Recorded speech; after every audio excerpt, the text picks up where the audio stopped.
Welcome to special edition of Satahan Radio. I have to do this in English because we have the honor of hosting Comrade Eric Toussaint. Actually, here in Sri Lanka, your presence was there when we did our election campaign. When we were in the election. I think you and your movement was there here. It was active. And I'm a little bit uncomfortable talking in English. I think it's your fourth language also. Yeah. But we both can be comfortable because we have one of the best communicators I know, Balasingam Skandakumar, activist, I think academic, and worked in a social scientist association, I think, for a long time, and comrade who did so many readings and writings in our topic today. So the Eric Toussaint's movement is, I think, committee for abolishing illegitimate debt, and for a long time, I think from 90, I think it's 35 years. For 35 years, you did so much impact to the countries like us when we are fighting against the debt. I think debt trap, or like this murderous debt, vicious cycle of debt. But still, Sri Lanka right now is still in that cycle. The government decided to go on with the old agreements of IMF and creditors, private creditors. So right now, we are in a situation that even with the people's government, people appointed new government. We can't see immediate coming out of that cycle. So I think we can discuss about what we can do, what people can do, and legality of you are talking about cancellation of the debt, and you are using the word illegitimate debt. So we can discuss about the debt system. So Kumar, I'll ask first, what is this debt system? Why are you using your language in your website? Someone can say it's militant language. Someone can say it's very it's kind of attacking language. You are using your own terms. You're not using the terms of IMF, terms of governments, or like finance ministries or central banks. You are using different language. So someone can say it's kind of what is the politics of this, and what is this debt system? What is the concept of illegitimate debt? Mm-hmm. Yeah. Thank you for invite me. When we are speaking about the debt system, we try to show to the people that the debt is used generally by the creditors to appropriate the tools, the resources of the persons or the countries. We are not against the debt in general. It's normal to ask for credit to finance project, but what we are criticizing is the behavior of the creditors. And the behavior of the creditors in the type of class societies. And we are not only analyzing the capitalist system, we also analyzed pre-capitalist system in which already the debt was used by the creditors to dispossess the peasants, the little producers, etc. It is clear then that from the 19th century, during a period of 2 centuries, from the years 1920 up to now, the major powers, imperialist countries, traditional imperialist countries like Great Britain, like other Western European countries, and after that, in the end, from the end of the 19th century, the USA, these powers used the indebtedness of the countries of the periphery to dominate them, including to transform some independent country in colony. That's what Great Britain did with Egypt in 1882. That's what France did with Tunisia in 1881. In some way, the way in which China in the year 1840, 1850 transformed China also in a semi-colonial, or China began a reflux in its development. So we are showing that in the history, the modern history of the capitalist system, indebtedness has been used by the creditors as an instrument of domination and also of extortion of the wealth of the nation. And the imperialist powers in the 19th century and beginning of the 20th century were using the army directly to recover that.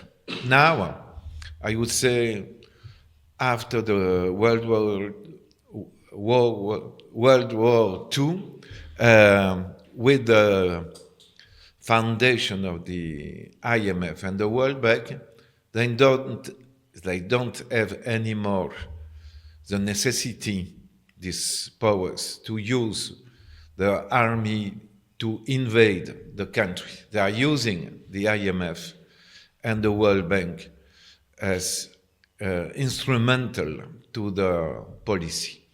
So all that functioning of the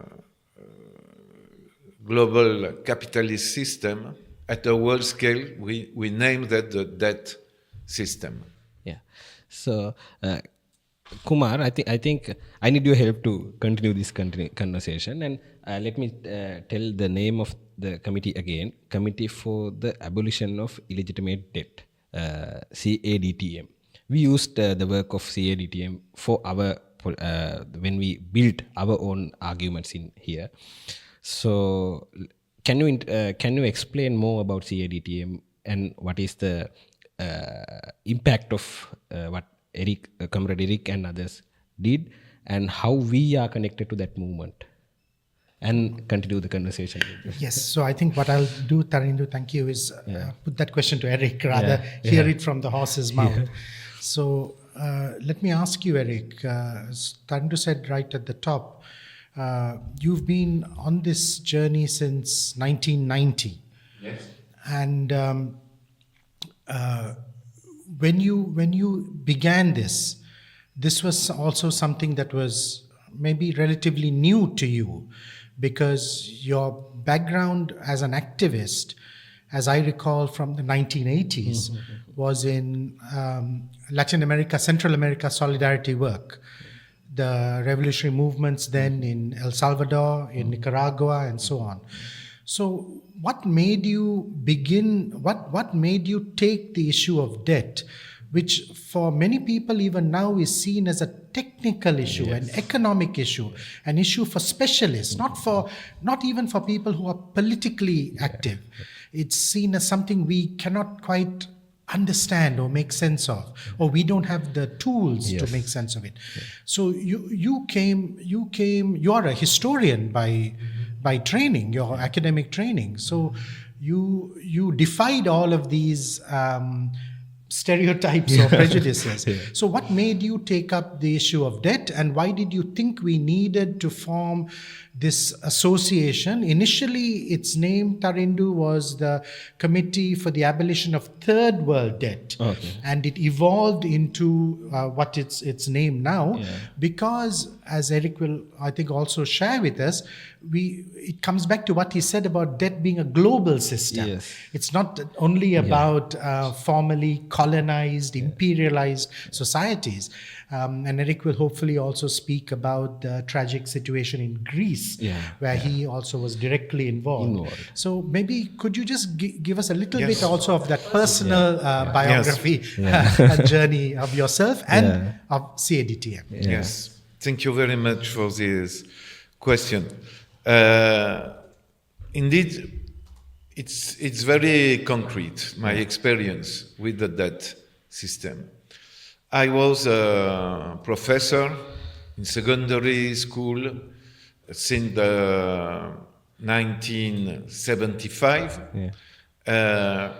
and beginning of the years 1980s, when exploded the third world debt crisis, we had a generalized increase in interest rate, which affected directly also the finances of the countries like Belgium, my country, France, Great Britain, etc. So in my country, I was a professor in a municipality, the city of Liège, and the government, an alliance between socialists, social democrats, and Greens, decided to impose a structural adjustment program to the workers, so the professor, the firemen, the policemen, all the workers who were working for the city.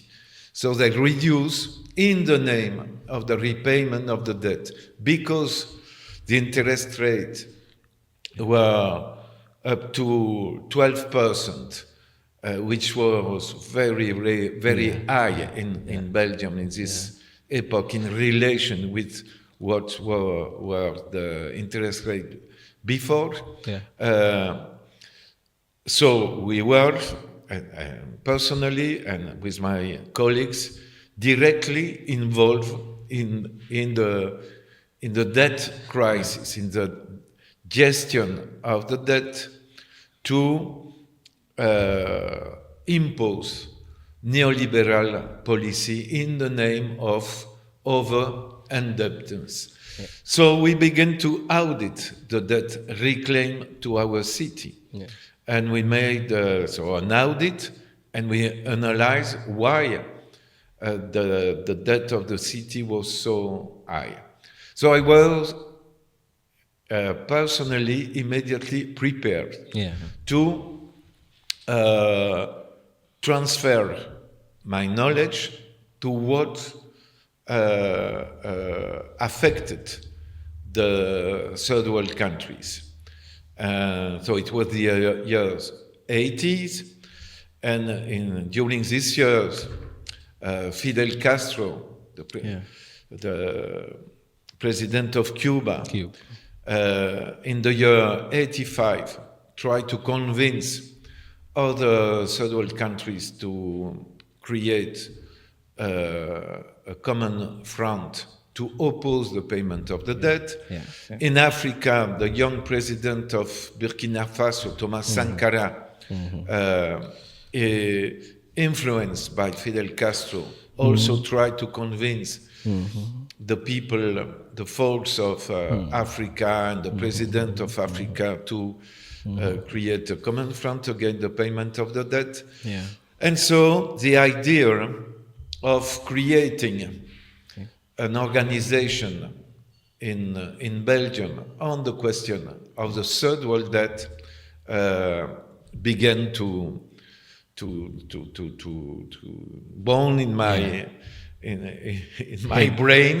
We discussed that with other comrades, and in the year 1990 we decided to build the Committee for the Abolition of Third World Debt, because in this epoch the question of the debt of the North was not so acute. It was the Third World Debt which was the tool who affected really the life of hundreds of millions of people in the third world countries. So we built the CADTM in Belgium. We thought that it will be just a Belgian organization, but publishing a lot of leaflets and books in French, we saw that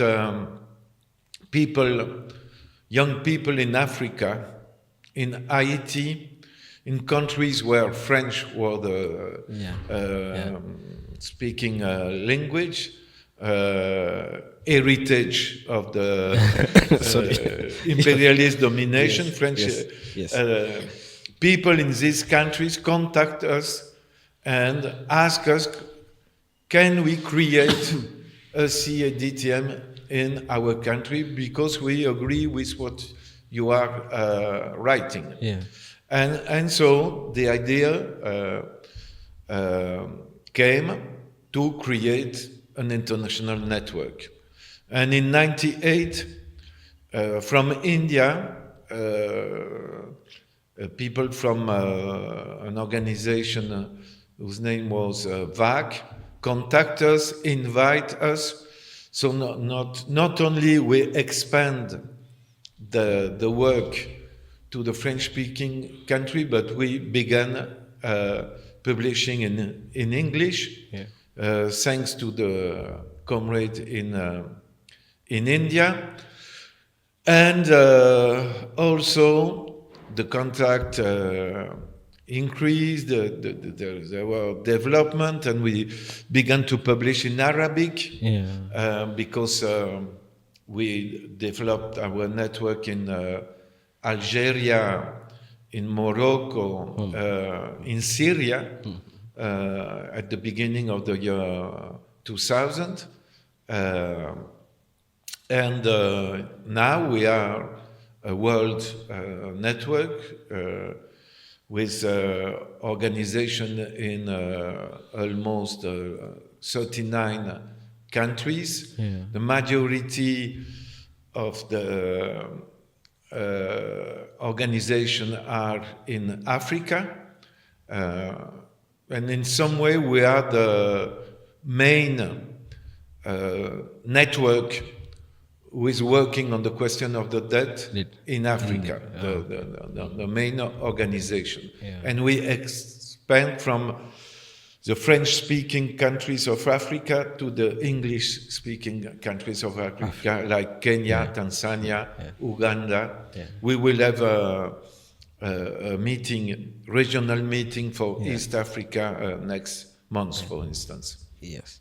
So can you explain more about experience in Greece? How did you go into Africa to the Greece, the Europe, Eastern Europe? And I read so many stuff you wrote on the Greece incident, the issue. So how can you describe the way to Greece began in Ecuador. So from Europe, I was invited to Latin America in 2000. First in 1999 to help an audit of the Ecuadorian debt, it was very interesting because we understood, and the people, the activists in Ecuador understood that it was very important to make very concrete what represent an illegitimate debt. So they took a very concrete example. The example was the following one. Norway, in the year 1980, sold to Ecuador 5 fishing boats. And these fishing boats, very, very expensive, never served to fish. A big capitalist exporting bananas bought to the country, his country indebted, the boats which were supposed to help for the fishing industry, and use them to export bananas. So it was a good example to tell the people, see, your government is using public money to pay back to Norway for boats who never were used for the purpose they were bought. And so it's an illegitimate debt because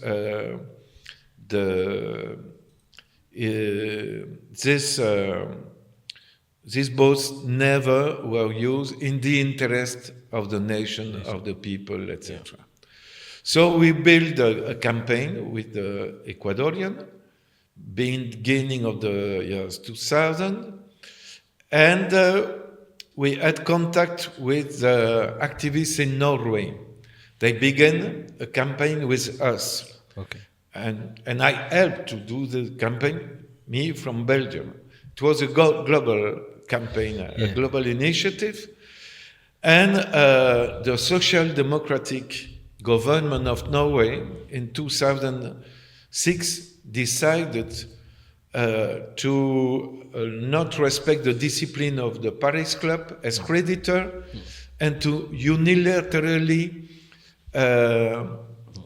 cancel the debt the country was still reclaiming to Ecuador. Ecuador has paid a lot of money, and there were still an amount of money to be paid. And so Norway cancelled this debt. After that, in the same year, a young radical politician of Ecuador, Rafael Correa, made a presidential campaign and was elected as president of the country end of 2006. And in his campaign, he said, if you elect me as president of the country, I will do my best to stop paying the legitimate debt reclaimed to our country. Not only about this example of the boats sold by Norway, but other parts of the debt reclaimed to the country. He gained the election, and he invited me to Ecuador to advise the government to elaborate a presidential decree for the creation of an audit commission. And we collaborate in the elaboration of the presidential decree.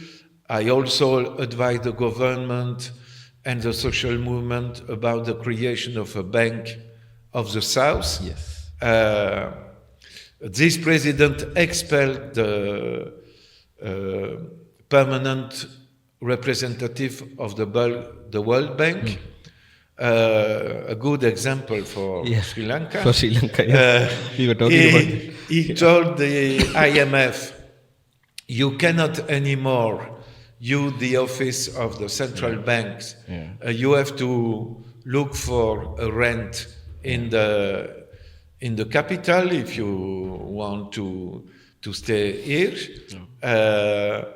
And he created in July 2007 an audit commission, and he invited me to be part of this commission. So in this commission there were 12 representatives of the social movement of Ecuador, indigenous movement, feminist movement, ecologist movement, and anti-debt movement, 4 organs of the state, so the Ministry of Justice, Ministry of Economy and Finance, the Anti-Corruption Commission, and the General Account Office, and 6 foreign experts coming from international campaign on the question of the debt. And I was one of the 6. So, how to explain why Ecuador had an impact on Greece? The explanation is the following one. We did the audit of the Ecuadorian debt. The government, so it took 14 months. The government suspended the payment of the debt, taking into account our conclusion. And they were victorious in 2009 against the bondholders. More or less the same as the bondholders of the Sri Lankan debt, investment fund from the USA, big banks, etc. So it was 2009.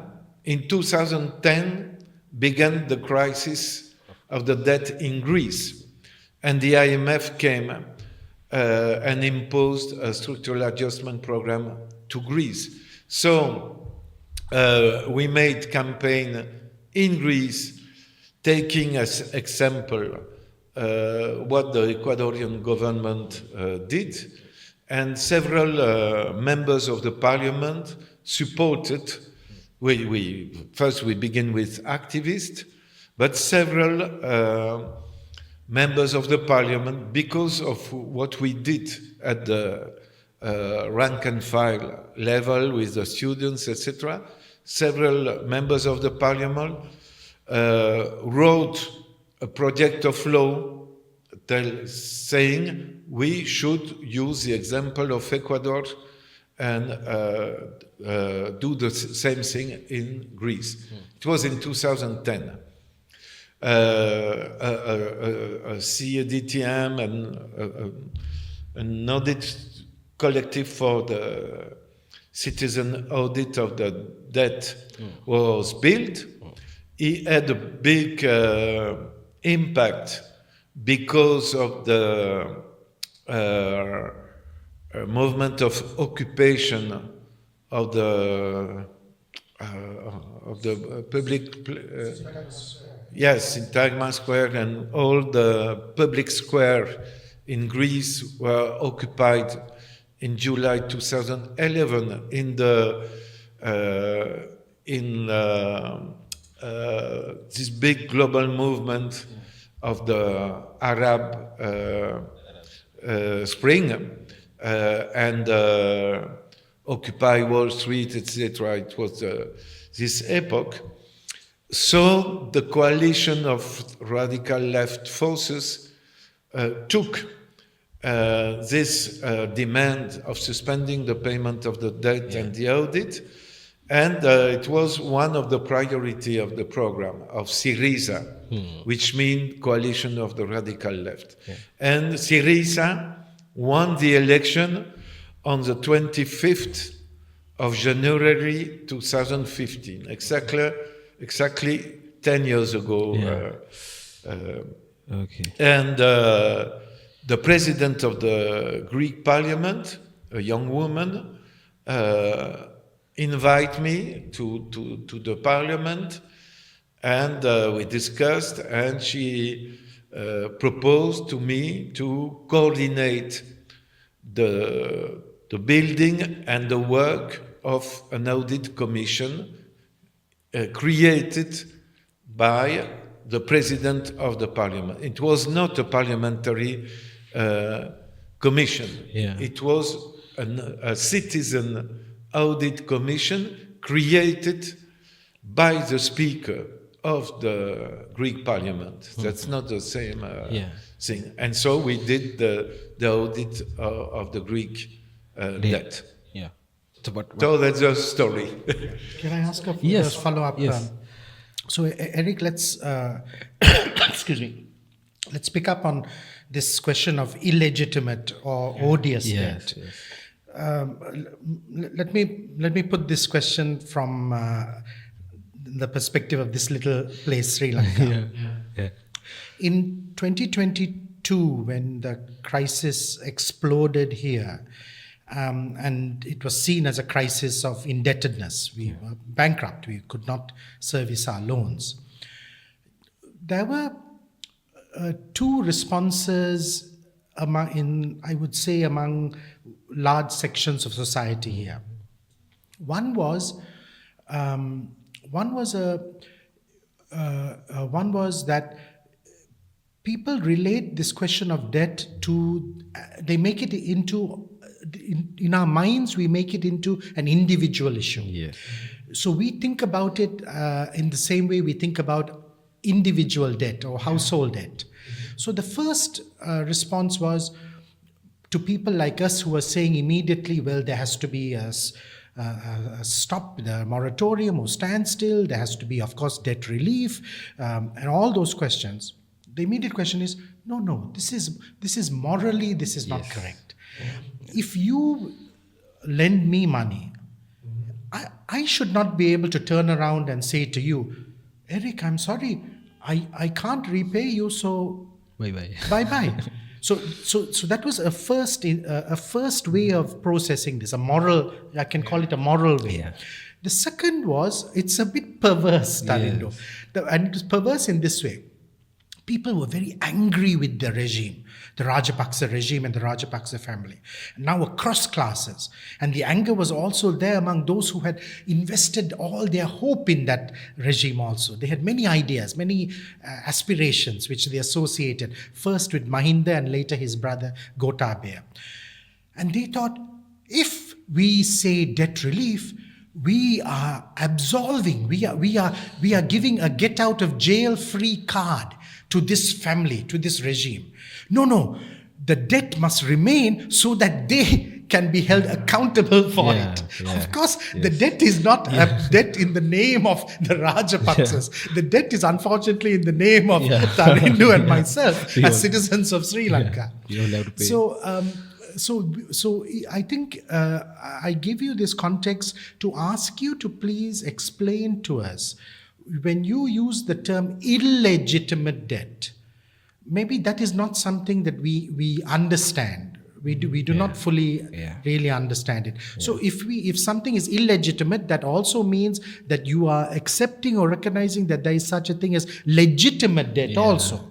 But the purpose or also the drive or direction of the committee that you represent is for the abolition of the illegitimate debt.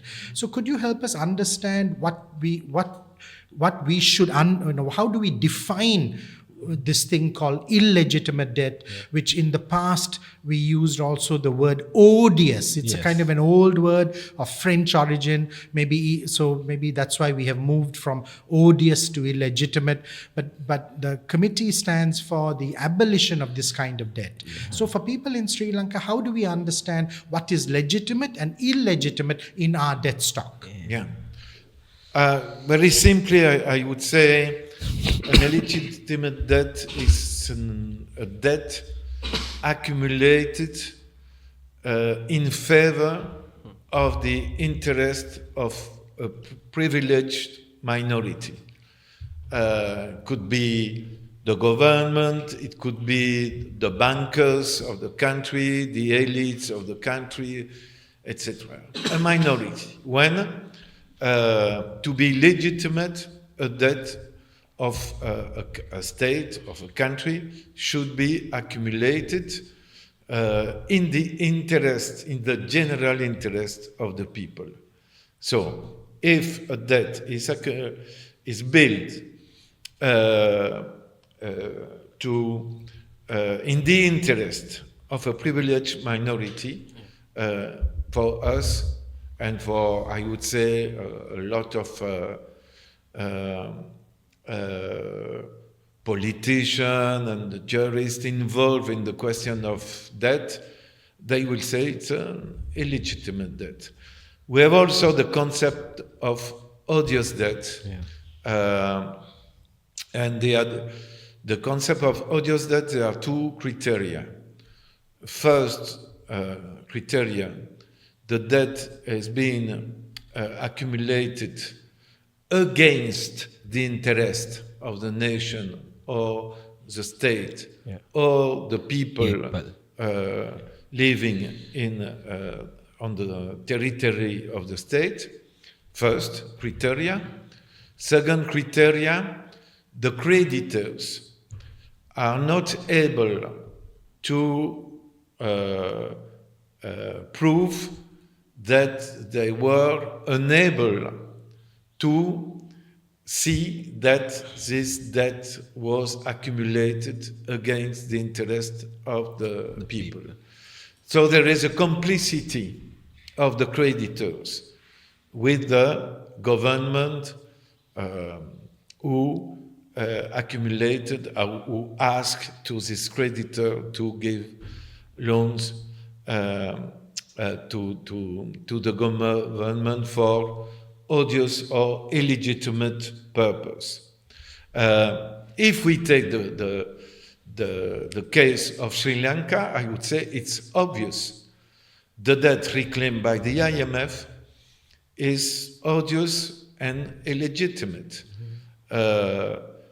because what the IMF is doing in the country, that I think the new government signed the 17th agreement with the IMF, and so if we had a crisis of the debt in 2022, it was partly as a consequence of the policy implemented by the government, by the successive government, with the support of the IMF and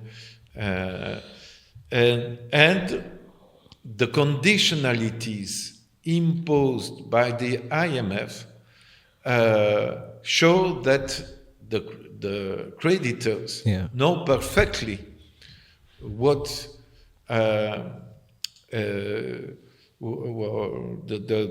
purpose of the new loans, because the conditionalities are to increase the VAT taxes paid by the poor, to privatize commons and public or state-owned enterprises, etc. So in the case of the IMF, is not only a passive complice, he is an active complice. He is asking to the government to do that policy, and he is giving loans to the government at the condition of doing such a bad or nefast policy.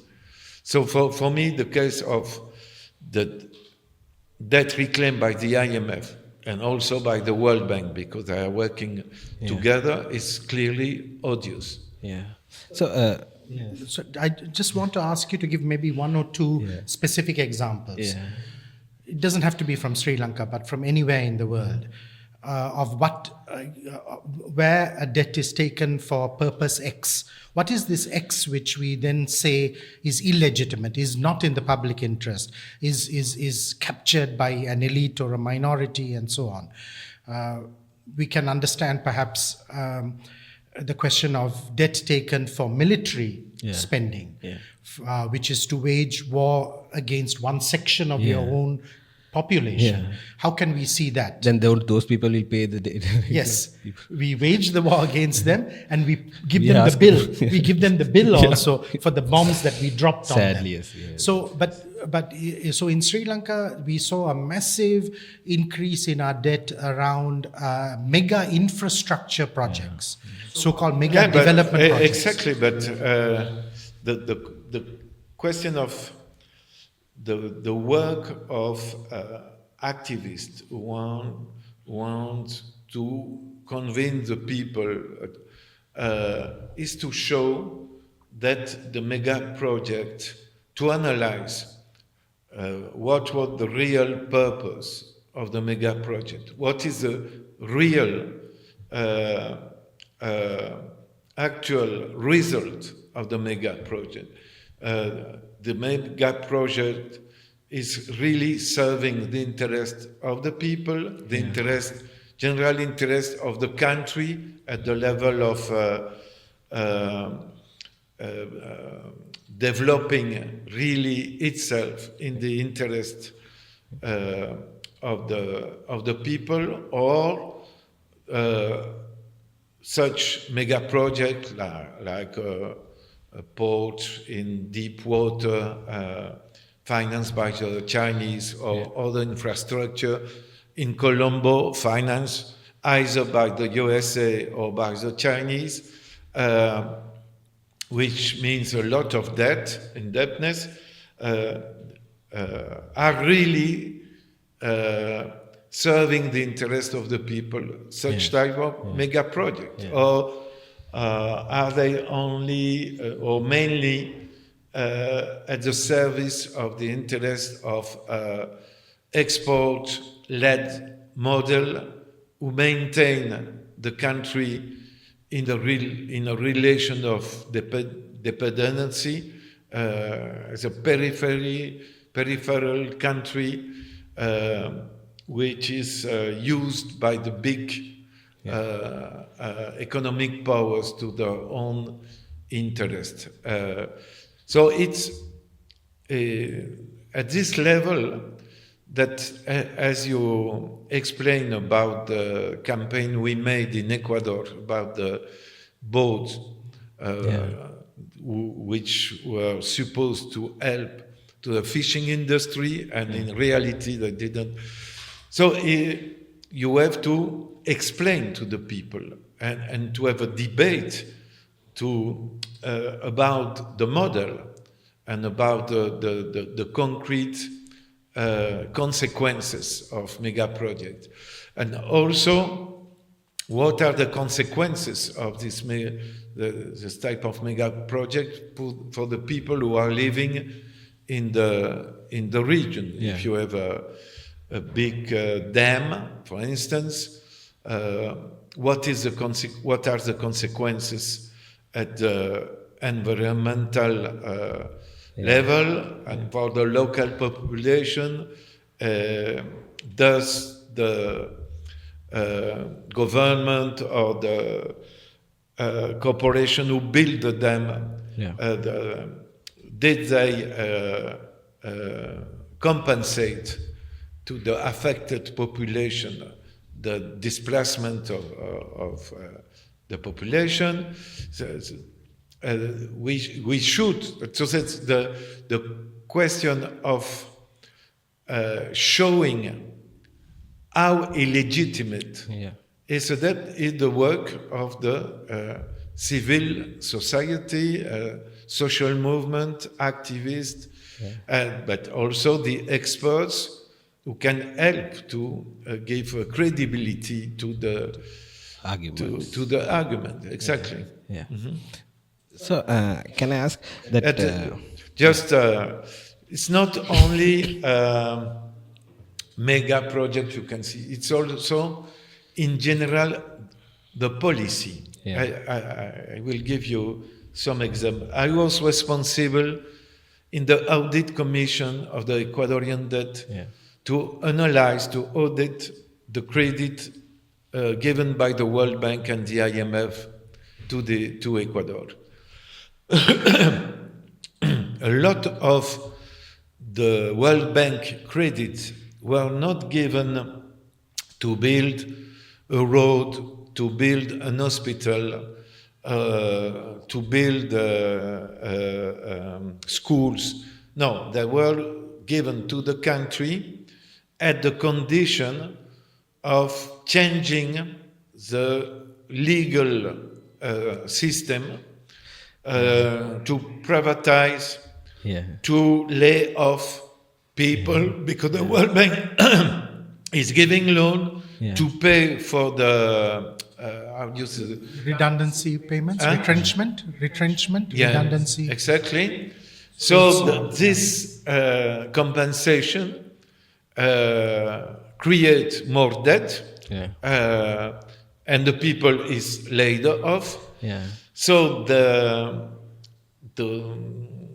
auditing the debt reclaimed by the World Bank, it's important for the activists to be aware that it's not only big projects. We criticize big projects who are mega projects who are not really in the interest of the people. Some mega project could be in the interest of the people. So you have to analyze exactly the purpose of the mega project.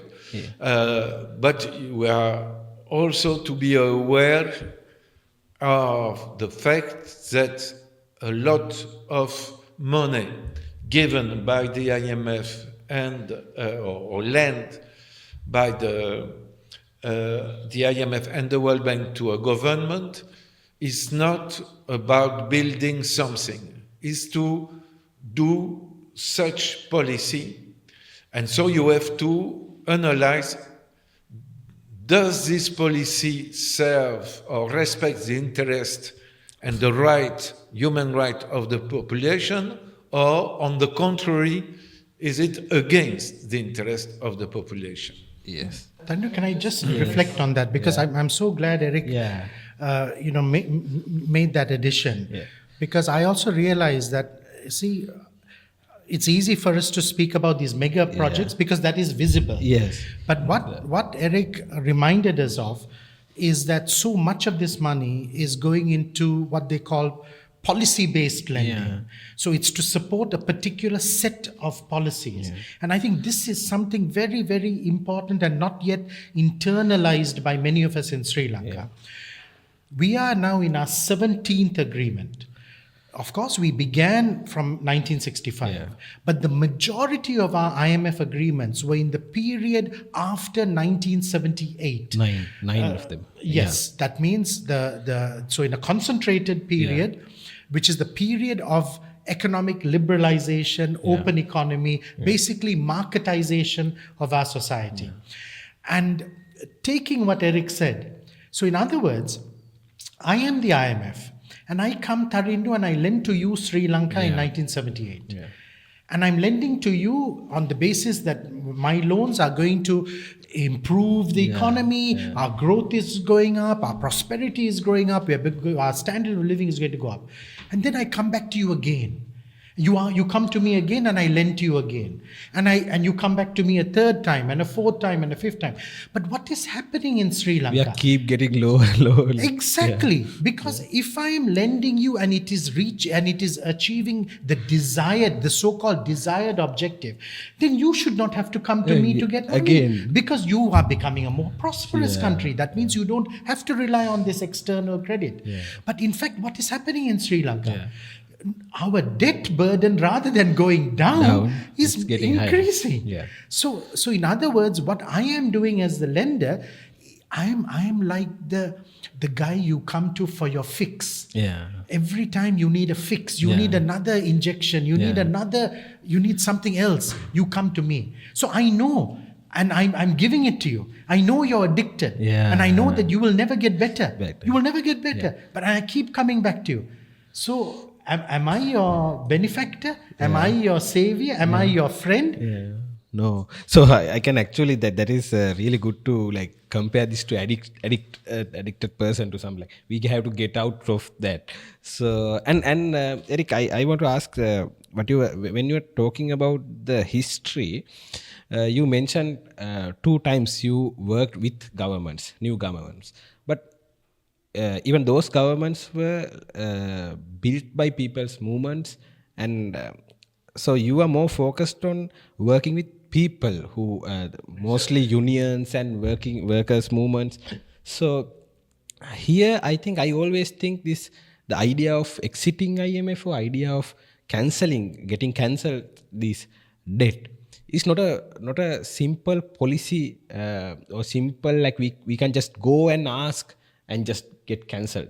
I think it is a struggle. Sri Lanka did like big struggle in from 2022 to change the government.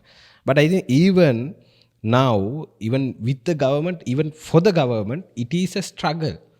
Exiting IMF is a struggle. They have to struggle with the international community. They have to struggle with the academics here, media, and some like, establishment here also within the country, and like so many international like creditors, the IMF and the governments.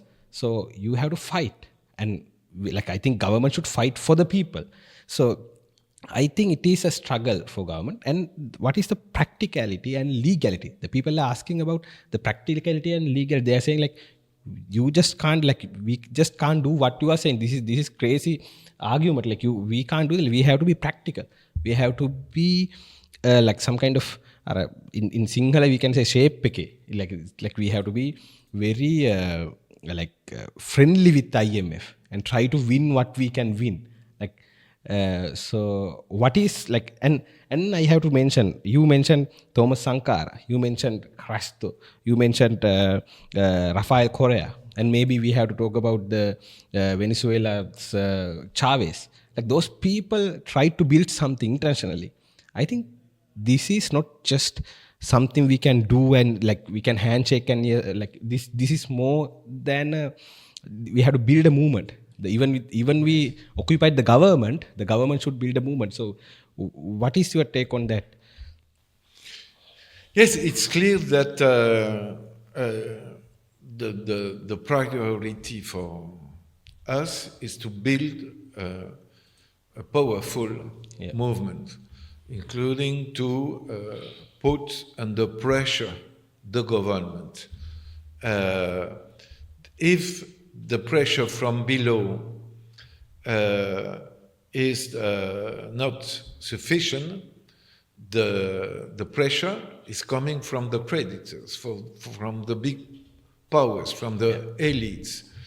And the legitimate government is mainly influenced by the opinion, the recommendation, or the conditionalities imposed by the creditor. So building a powerful movement to explain what the real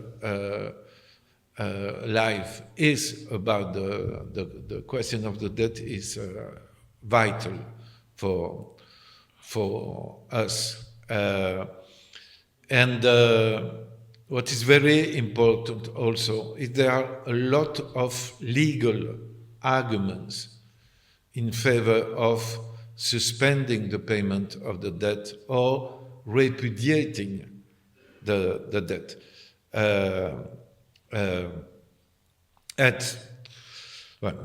If we take the situation of Sri Lanka in 2022, I remember well that the question of the corruption, the question of what the presidency and his clan was doing was seen as the major element of all the problem of the country. But and of course, we were very happy that the people protest and succeed in making that the president of the country had to flee. It is clear. But we have also to be conscious that in 2022, several countries, independently of who was the government, was affected by external shock.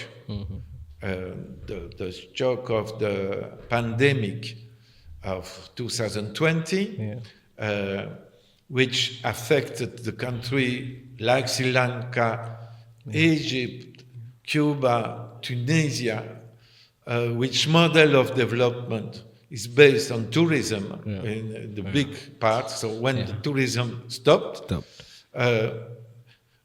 Several countries, politically totally different, because the difference between Cuba and Sri Lanka and Egypt is immense. But the question of dependency of tourism is a common thing between these two.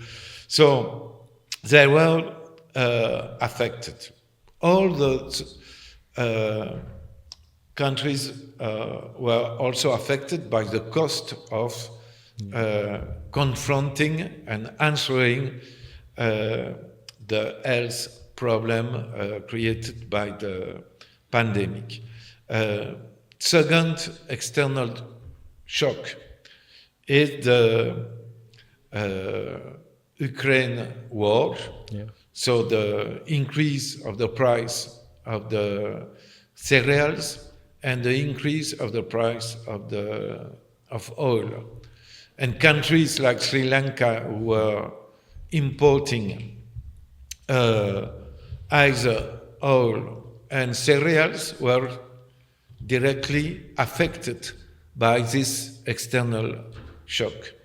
And beginning March 2022, third external shock is a decision by the Federal Reserve of the United States and the European Central Bank and the Bank of England to increase the interest rate, which has immediately an impact of the cost of refinancing external debt for all the countries.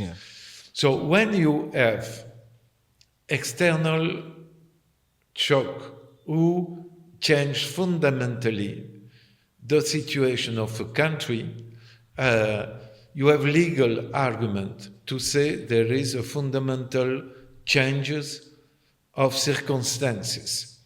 The circumstances in which I signed a contract have fundamentally changed, and it's not my responsibility as a debtor. That what happened in the north, in the country of the creditors.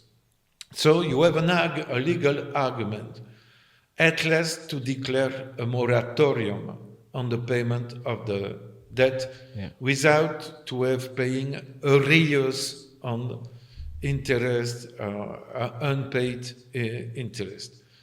That's very important.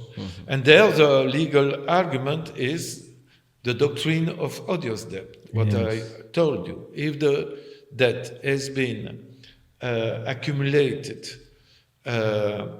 against the interest of the people, and if the creditors are not able to demonstrate that it was impossible for them to be conscious of this fact, so you can consider the debt as odious. When I was thinking, Kumar, when you were telling us the comparison the people are making between their own situation as debtor and the situation of the country.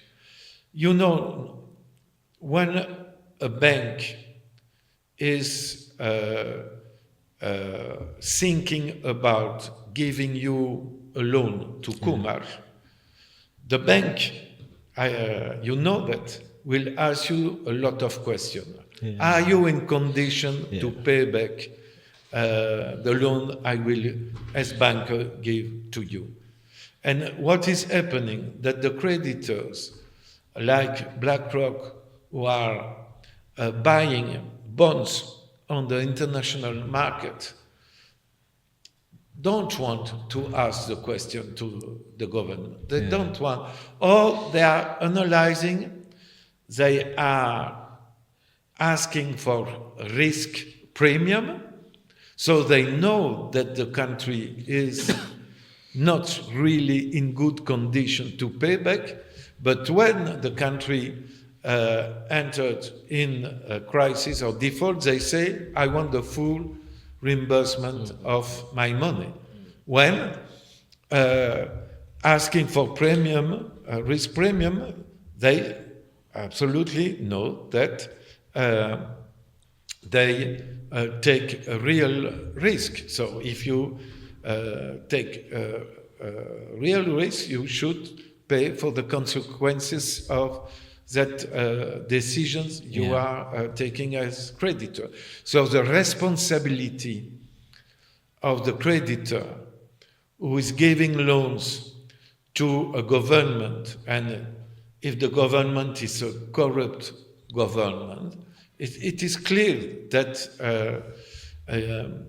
the responsibility of this creditor is engaged, and that is in complicity with the government. When as Sri Lankan, you are saying the family of the president is corrupt, so but they are corrupt because the creditors and the bankers are supporting them. If the creditors say, I will not give you any loan because I have not the proof that you will be able to use the money in the general interest and to pay back the loan I give to you.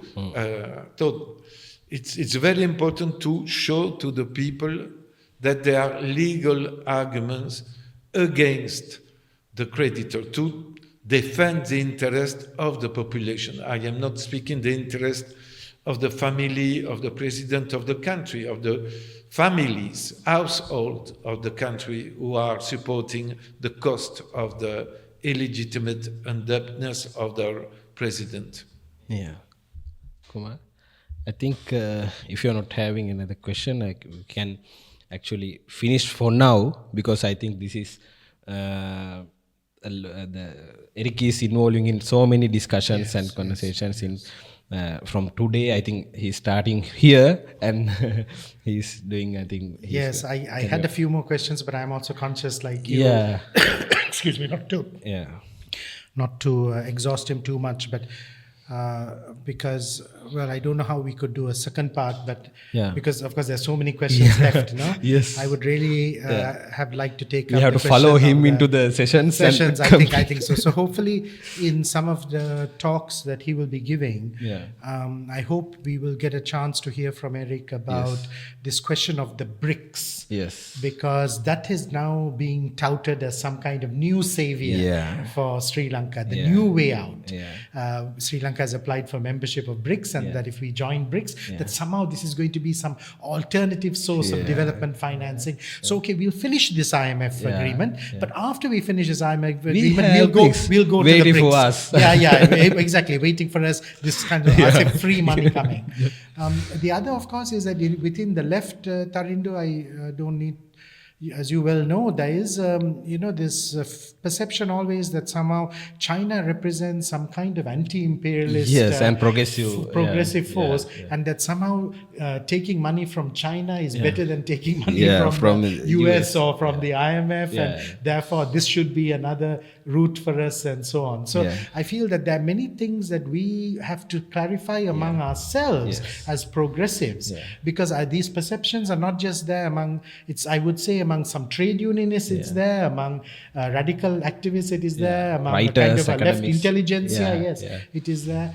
And sadly, many of these ideas are not based upon a close study Yeah. of the actual experience or performance Yeah. of these institutions in other contexts Yeah. for us to draw from in Sri Lanka. Yeah, I think if we could continue, I think one thing I can ask is, today, I think before we publish this interview, today afternoon, there is a discussion in 29th, and from 30th, I think people can register into the sessions. I think, can you explain how is that happening? No, I mean, we have not set it up for sort of streaming and Okay, so okay, on. okay. But with your help, maybe some things No, we are recording can be some, recorded. yeah. And I think then the quality of that would be better than people trying to follow on a Facebook Live or web streaming. Yeah, recording is both the audio quality and so on. Yeah. So I'm sorry, but there is a limit in terms of the numbers we could accommodate and our resources to do this in a more hybrid format or in a. But that is something that we should try to think about for future editions. But we can write and we can discuss Yes. The outcomes of the sessions we are having with Comrade Eric. Yes. And I think if you can like little bit maybe talk about the BRICS and the China, the things you talk, like maybe if you can give some kind of like explanation, like a small tell something about the BRICS. What do you think about these new developments in the global? Yeah. Okay, it's clear that the big question is, does the initiative of the BRICS offer an alternative to the IMF, the World Bank, and other creditors? And the answer is clearly no. They doesn't. The BRICS are not representing an alternative. Their model is the same. If you see what the BRICS, and in particular China, because inside between the BRICS, China is the dominant lending and investment power, economical power. What is the purpose of China? Is in the case of Africa, but we see also Sri Lanka, is to develop and secure the way of importing commodities to China, and to secure the way of exporting manufactured product made with the commodities coming from the global south countries or underdeveloped or impoverished countries. What China and the BRICS are doing, for instance, in Africa, is building ports, railways, roads, airports, but to import and export products. They are not investing in developing pharmaceutical industry, chemical industry, siderurgical industry, production of computers, etc.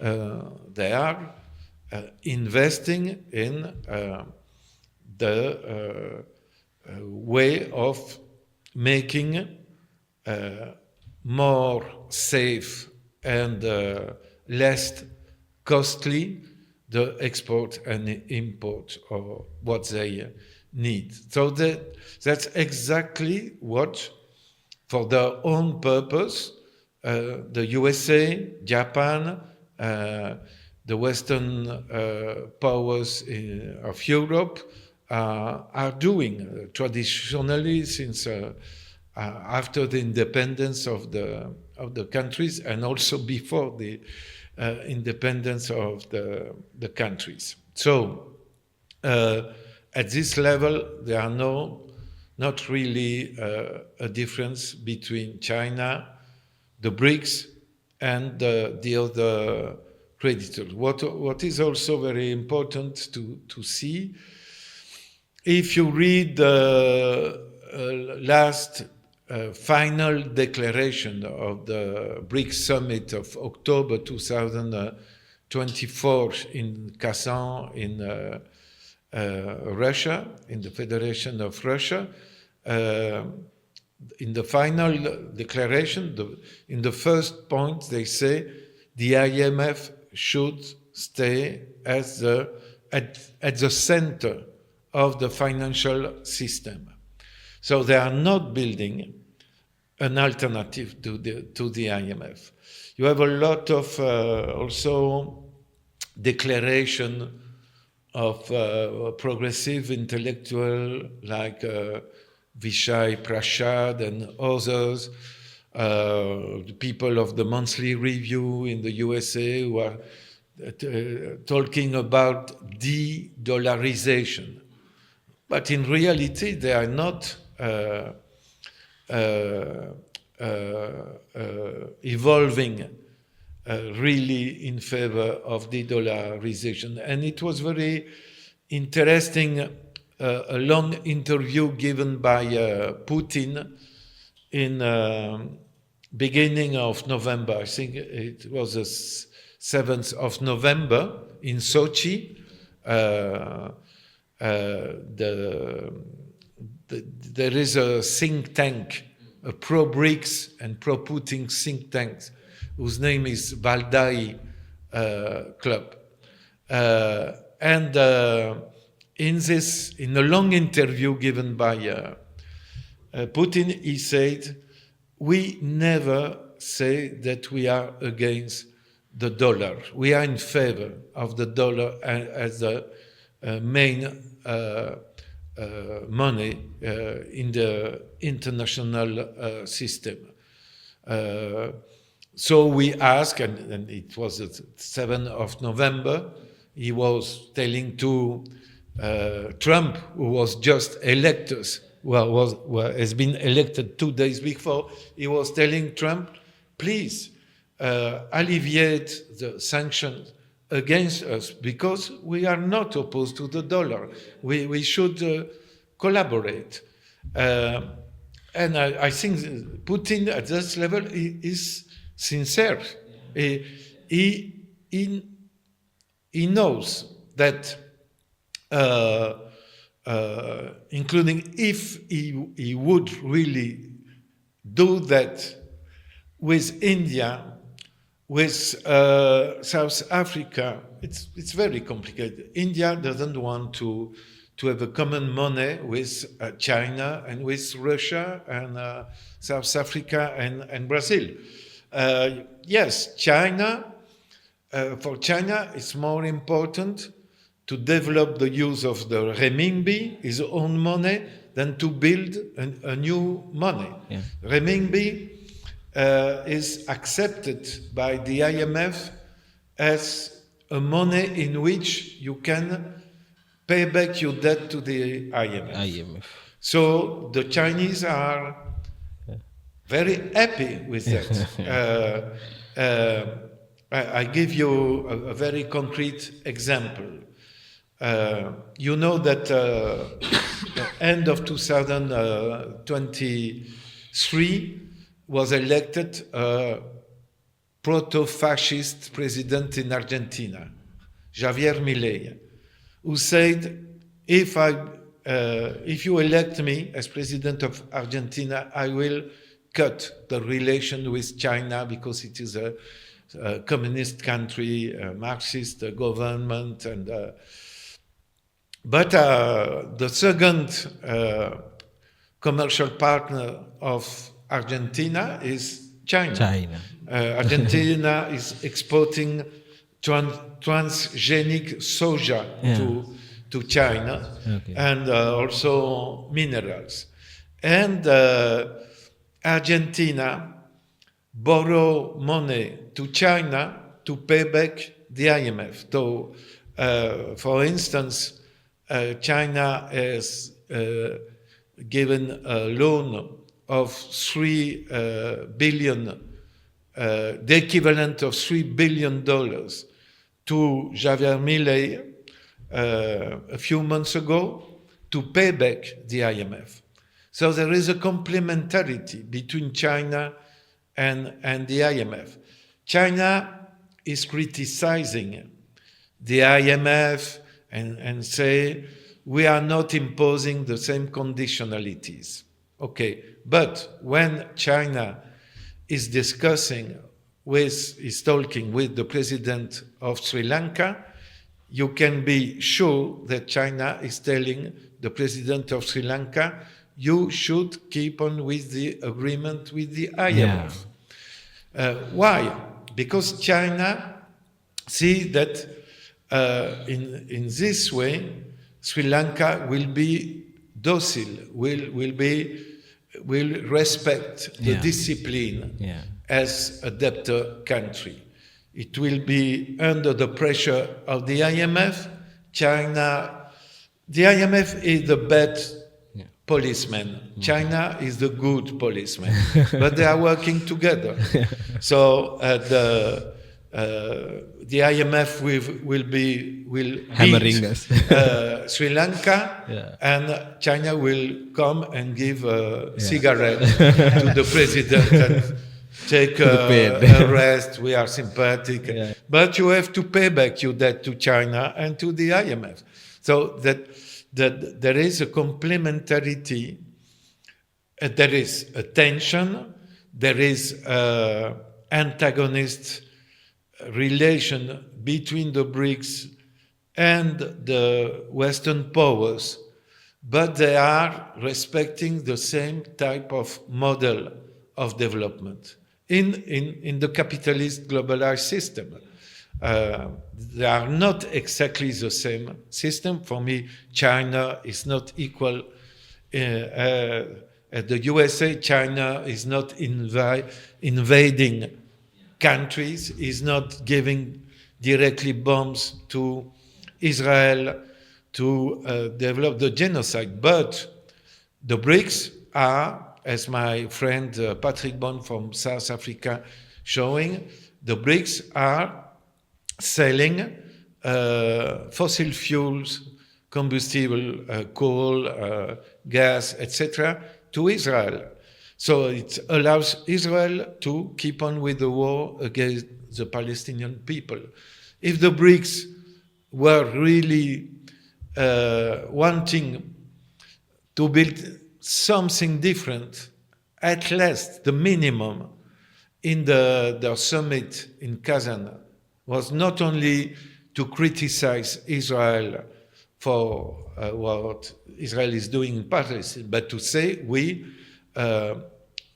implement the boycott of Israel and we stop the diplomatic relation with Israel. It's the absolutely minimum to do if you want to show some type of answer to what the imperialist power and Israel are doing against the Palestinian people. So I think we came to a end some kind of. I think I'm thanking Comrade Eric to joining us as a online platform that dedicated to the cancellation of ODS debt, and we were trying to do this conversation with the people for a long time, and we are honored with your presence, and obviously with Skandakumar. I think first time I sat in an interview with you, and I think we have to do so many. We have to build a conversation to a level that Sri Lankan people and the movements will understand and fight together with the government. Maybe if they understood, I think with the government we have to fight against the system in the world. I think we need the whole these arguments and this whole the knowledge and everything to fight that battle. So we thank you for joining us, and let's meet again and let's discuss again. Thank you. It was a pleasure. Thank you for the invitation. Thank you.